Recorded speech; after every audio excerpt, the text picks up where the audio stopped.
საზოგადოებას აფხაზეთიდან დევნილებს, გმირთა ოჯახებს, დაღუპულთა ოჯახის წევრებს. სამაჩაბლოს დიდი ლიახვის ხეობიდან ვარ, ოთინაშვილი მანანა. მინდა გითხრათ, რომ ჩვენი ხელისუფლების გაუაზრებელმა პოლიტიკამ გამოიწვია ყოველივე ეს. მე გამოვედი იქიდან 25 აგვისტოს და ვებრაუჭებოდი ჩემს მიწაწყალს იმ იმედით, რომ კიდევ მოხდებოდა მოლაპარაკება და ჩვენ იქ დარჩენილები აღარ გამოვიდოდით და არ გამოყრიდნენ. იყო შემთხვევა, როდესაც თვითონვე გაგვაფრთხილებს, რომ სანამ მოლაპარაკება გაიმართება, თქვენ თეთრი ნაჭრები შეიბით ხელზეო, რომ ხელი არავინ გახლოთ. შეიძლება მოლაპარაკების შემთხვევაში თქვენ დარჩეთო აქ. მოგეხსენებათ, იქ რამდენჯერმე იყო შემთხვევა, როდესაც დაიძაბებოდა სიტუაცია, ბავშვები და ქალები გამოდიოდნენ ტერიტორიიდან და ვრჩებოდით უფრო ხანდაზმული ასაკიანი ხალხი. მეგონა ამ შემთხვევასთან მქონდა ისევ საქმე, მაგრამ როცა ფართო მასშტაბიანი შეტევა დაიწყო, ჩვენ იქ დარჩენილებს ხეობაში, დიდი ლიახვის ხეობაში მე სოფელ ქურთადან გახლავართ. არ ქონდა იმედი კიდევ რომ დაბრუნდებოდნენ და როდესაც დაიწყეს მარადიორებმა სიტყვა და სიარული და სახლების დაწვა, მაშინ მივხვდით, რომ ისინი როდესაც ჩვენ ქონებას ეზიდებოდნენ, ჩვენ იქ არ დაგვტოვებდნენ. არც სინათლე, არც ჩვენთვის დახმარება არავის არ გაუწევია. ჩვენ ისეთ მომენტში აღმოჩნდით იქ, რომ არავის არ ეგონა, რომ კიდე დარჩენილები იყო, ვინმეს მოეკითხა. ჯერ ერთი დანაშაული ჩვენი ხელისუფლებისა, რომ არასოდეს დევნილებს არც იქ შეხვედრია, სადაც ჩასახლებულები ვართ, არც აქ მქონია საშუალება შევხვედროდით პრეზიდენტს და მერე პირველი დანაშაული შეცდომა არა ამ ხელისუფლებისა და მე მწყის, როცა გამოდიან და კიდევ უნდათ რომ რაღაცაში თავი გაიმართლონ. რა მოგვიტანა სანაკოის ადმინისტრაციის შექმნა, მხოლოდ ის, რომ ხეობის რეაბილიტაციისთვის გადმორიცხული თანხები შეეჭამათ ერთად და მოსახლეობა დაეტოვათ ბედის ანაბარა. აი ეს იყო დანაშაული. შემდეგი მიტოვებული მოსახლეობა უიმედოდ, რომელსაც ევაკუაციაც კი არ მაპატიეთ ემოციებისთვის, არც იმათი გამოყვანა არ მოხერხდა. როცა კოკოითი თავის ხალხი გაყავდა იმიდან ხეობიდან, ჩვენ სიცილად არ ყოფნიდა. ჩვენო პრეზიდენტი დაგვპირდა იმასო ყველაფერს გავაკეთებ იმისთვის, რომ ოსები და ქართველები შერიგდნენ სოფელ თამარაშენში ახალ მშენებლობები წამოიწყო და ოსები დაინტერესდებიან, რომ ჩემი მშენებლობებით ამოვლენ და ოსები და ქართველები ერთად იქნებიან კონცერტებზეო, მაგრამ ეს ასე არ მოხდა. ჩვენმა ხეობამ, ჩვენი ხეობის მოსახლეობა მოტყუებული დარჩა, ვისაც უკანასკნელი კაპიკიც კი ქონდა, ყველამ თავის ოჯახებს მოახმარა, გაალამაზა ახალი ხელისუფლება მშვიდობისთვის იბრძვისო. იქაც მოტყუებული აღმოჩნდა, როცა უკანასკნელი კაპიკიც გაიღეს თავიანთი ცხოვრების მოსაწყობად, აი ზუსტად იმ დროს თავს დაგვატეხა გაუაზრებელი ომი და იქიდან ბედის ანაბარად, რომ წინასწარ არც გაუფრთხილები არავინ, ჩვენ მხოლოდ ზოგიერთები ბაღიდან გამოსულები და ისეთ პერიოდში მოხდა, რომ იქიდან თითო ჩანთაც არ წამოიღო, რომელშიც თავის ტანსაცმელი და საცულები მაინც ჩაელაგებინა. აი იმ პერიოდში იმ მდგომარეობაში აღმოჩნდით. რაღა არის გასამართლებელი ვერ გამიგია. ბატონ დავით, გამოძიებები ჩატარდეს აუცილებლად. სალვე ბატონებო, სამძიმოს უცხადე იმ ოჯახის მეცხოვრის მონაწილე გახლავართ ბატონო ვახტანგ 90-იანი წლების და მინდა კარგია რომ ბატონი შოთა მალაშჩაკ ბრძანდება და მინდა უთხრა რომ შეიძლება ადამიანმა 2008 წლის და 90-იანი წლების მიცვალებული განსხვავოს. ეს არის სახელმწიფო საშინელება სახელმწიფოში. იმიტომ რომ ეს გინახიათ პრეზიდენტი მოსული გმირთა მოედანზე, შიში როგორ უნდა კონდეს პრეზიდენტს იმისი რომ თავის ვეტერანებს შეხვდეს, რომლებაც იერარქი დაიცვეს ქვეყანა. ბატონო შოთა, ეს არის ძალიან მე დამეთანხმებით რომ ეს ასე არის, რომ მიცვალებულები 2008 წლისა ჩვენი შვილები, ბავშვები, რომლებიც ჩვენ ხელში დაჭდნენ და მე დაიხო წომში. ერთი ინიციატივით გაკეთდა. დავამთავრეთ, მე არ მინახია ეგ არავინ, ჩვენ როცა ვიშლებით მაშინ მობრძანდებოდნენ მთავრობა. მე სპეციალად უყურებთ იქ ახლა მე ომის ვეტერანი ვარ და 90 წლებში მონაწილეობდი თუკისადმეს იყო ნახაზე ვიყავი. ამიტომ ცოტა რთული არის ეს სახელმწიფო მართვა, პატარა სავაჭრო ბუდკა არ არის. სახელმწიფოს მართვა ჭირდება. არა ის რა და სადღაც პატარა რაღაცაც რო დაინახავთ, აი ეს უნდა გავაკეთო. და ჩვენ ჩარეცხილები გვიწოდა პრეზიდენტმა.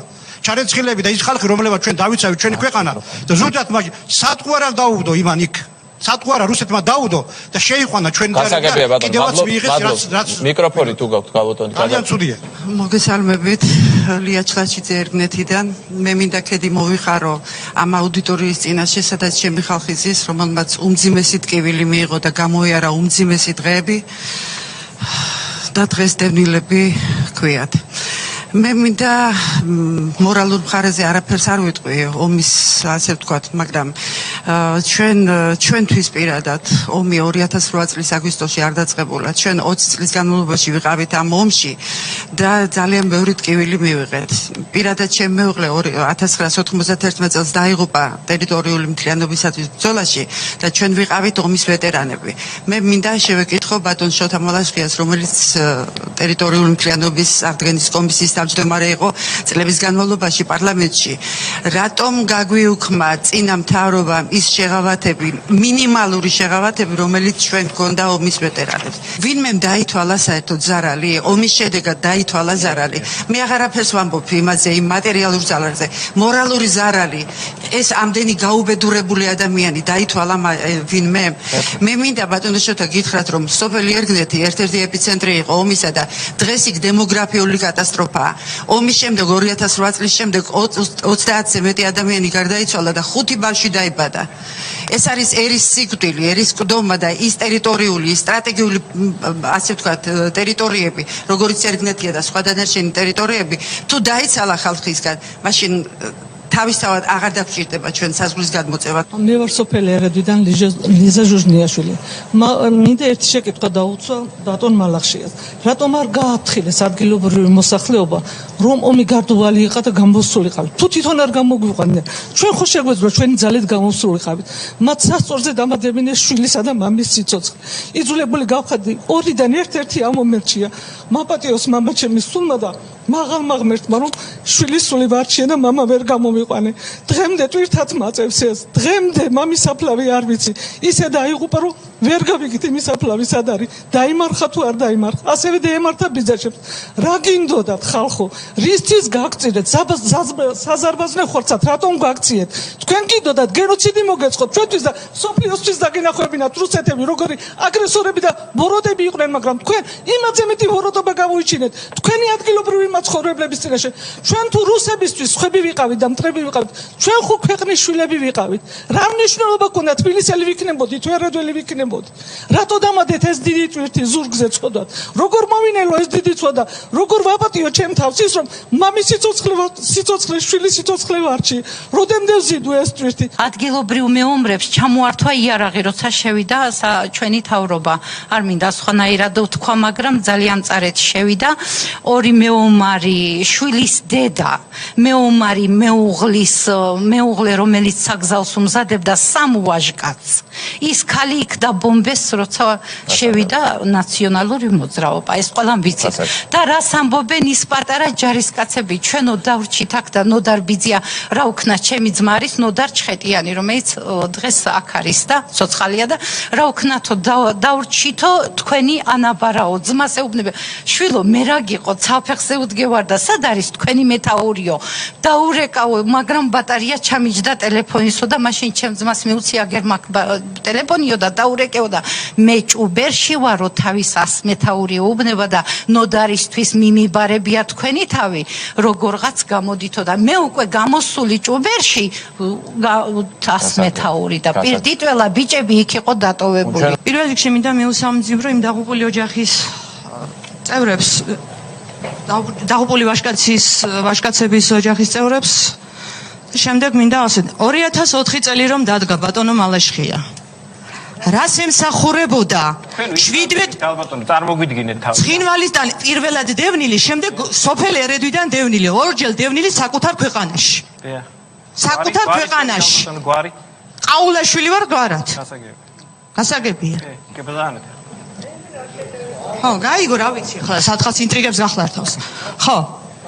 2004 წლის 7 ივლისიდან 19 აგვისტომდე რომ განხორციელდა. რა ერქვა იმას? ცხინვალის რეგიონში რა ერქვა ამ ყველაფერს? იქიდან დაიწყო. დაიკარგა სტრატეგიული ობიექტი წერტილი, საიდანაც კარგად კონტროლდებოდა არა მარტო დიდი და პატარა ლიახვის ხეობა და ფრონის ხეობა, არამედ მთელი გორი და გორის რაიონი. შემოიყვანეთ ეგრეთ წოდებული სამშვიდობოები და დაგვაყენეთ თავზე. შემდეგ არ ვიცი რა სანაკოების ადმინისტრაცია შეგვიქმენით, სამხრეთ ოსეთის ალტერნატიული ხელისუფლება მოგვიყვანეთ და დაგვისხეთ იქ. რომ არაფერი არა ვთქვათ აგვისტოს ომის დროს რომ არაფერი გააკეთეთ იმისათვის არ იზრუნეთ რომ ხალხი მშვიდობიანი მოსახლეობა გამოგეყვანეთ და ეს გეზრუნათ მათზე. ყველაფერი ამის მერე 2008 წლის 12 აგვისტოს რას ზეიმობდით თბილისში? რას ზეიმობდით თბილისში? თურმე საქართველოს სახელმწიფოებრიობა არ ჩამოშლილა. სამაგიოროდ ტერიტორია, ძალიან დიდი ტერიტორია დავკარგეთ. ძალიან ბევრი ვაჟკაცი დაიღუპა იქ. რას ემსახურებოდა ეს ყველაფერი? ეს არ გვაკმარეთ. თბილისისთვის თურმე ზედმეტები აღმოჩნდით დევნილები. სასწრაფო ტემპით ააშენეთ ის რაღაც კოტეჯები, ვითომ სახლები. გაგვიყვანეთ სველ შენობებში შეგვიყვანეთ რამდენი ადამიანი იქ დაავადდა. ის ნესტიან სახლებში რომ შეიყვანეთ და ის არ გვაკმარეთ. ჯალათები დაგვიყენეთ რომ არავის არაფერი არ გვეთქვა ჩვენ ტკივილზე რომ არაფერი ხმა არ მოგვეხო შექმენით ისევ დევნილებისგან ზონდერ ბრიგადები შექმნით და დაუსიეთ ხალხს რუსთაველზე კარალეთის დევნილების შესახლებაში და ყველაფერი სიბინძური მათი ხელით აკეთეთ ისევ დევნილების ხელით ეს გიგვიტყიდე თქვენ ბატონო მალაშხია